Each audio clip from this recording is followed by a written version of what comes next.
해번역 성경 열왕기상 3장. 솔로몬은 이집트 왕 바로와 혼인 관계를 맺고 바로의 딸을 아내로 맞았다. 그리고 그는 자신의 집과 주님의 성전과 예루살렘 성벽의 건축을 모두 끝낼 때까지 그 아내를 다윗성에 있게 하였다.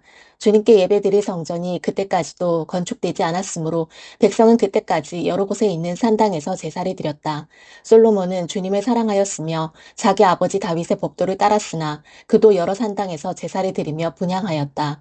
기브온에 제일 유명한 산당이 있었으므로 왕은 늘 그곳에 가서 제사를 드렸다. 솔로몬이 그때까지 그 제단에 바친 번제물은 1000마리가 넘을 것이다. 한 번은 왕이 그리로 제사를 드리러 갔는데 그날 밤에 기브온에서 주님께서 꿈에 솔로몬에게 나타나셨다. 하나님께서 말씀하시기를 내가 너에게 무엇을 주기를 바라느냐 나에게 구하여라 하셨다. 솔로몬이 대답하였다. 주님께서는 주님의 종이요 나의 아버지인 다윗이 진실과 공의와 정직한 마음으로 주님을 모시고 살았다고 해서 큰 은혜를 베풀어 주시고 또 그 큰 은혜로 그를 지켜주셔서 오늘과 같이 이렇게 그 보좌에 앉을 아들까지 주셨습니다.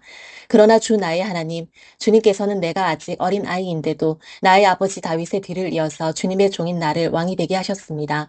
나는 아직 나가고 들어오고 하는 처신을 제대로 할 줄 모릅니다. 주님의 종은 주님께서 선택하신 백성, 곧 그 수를 셀 수도 없고 계산을 할 수도 없을 만큼 큰 백성 가운데 하나일 뿐입니다. 그러므로 주님의 종에게 지혜로운 마음을 주셔서 주님의 백성을 재판하고 선과 악을 분별할 수 있게 해주시기를 바랍니다. 이렇게 많은 주님의 백성을 누가 재판할 수 있겠습니까? 주님께서는 솔로몬이 이렇게 청한 것이 마음에 드셨다. 그러므로 하나님께서 그에게 말씀하셨다.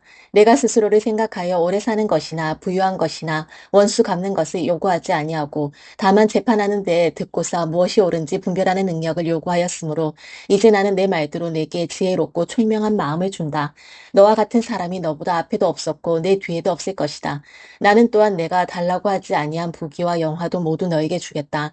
내 일생 동안 왕 가운데서 너와 견줄 만한 사람이 없을 것이다.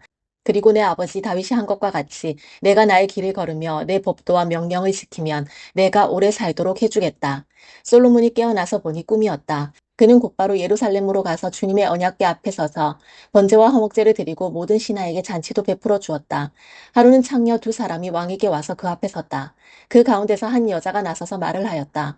임금님께 아뢰입니다. 저희 두 사람은 한 집에 살고 있습니다. 제가 아이를 낳을 때 저 여자도 저와 함께 있었습니다. 그리고 제가 아이를 낳은 지 사흘 만에 저 여자도 아이를 낳았습니다. 그 집안에는 우리 둘만 있을 뿐이고 다른 사람은 아무도 없었습니다. 그런데 저 여자가 잠을 자다가 그만 잘못하여 자기의 아이를 깔아뭉개었으므로 그 아들은 그날 밤에 죽었습니다. 그런데 이 종이 깊이 잠든 사이에 저 여자가 한밤중에 일어나서 아이를 바꾸었습니다. 저희 옆에 누워있는 저의 아들을 데리고 가서 자기 품에 두고 자기의 죽은 아들은 저의 품에 뉘어놓았습니다. 제가 새벽에 저희 아들에게 젖을 먹이려고 일어나서 보니 아이가 죽어 있었습니다. 아침에 제가 자세히 들여다보았는데 그 아이는 제가 낳은 아들이 아니었습니다. 그러자 다른 여자가 대들었다. 그렇지 않다는 것이었다. 살아있는 아이가 자기 아들이고 죽은 아이는 다른 여자의 아들이라고 우겼다. 먼저 말을 한 여자도 지지 않고 살아있는 아이가 자기 아들이고 죽은 아이는 자기의 아들이 아니라고 맞섰다.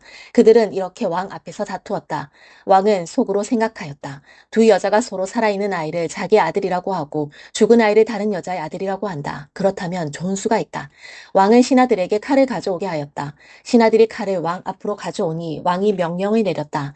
살아있는 이 아이를 둘로 나누어서 반쪽은 이 여자에게 주고 나머지 반쪽은 저 여자에게 주어라. 그러자 살아있는 그 아이의 어머니는 자기 아들에 대한 모정이 불타올라 왕에게 애원하였다. 제발 임금님, 살아있는 이 아이를 저 여자에게 주시어도 좋으니 아이를 죽이지는 말아 주십시오.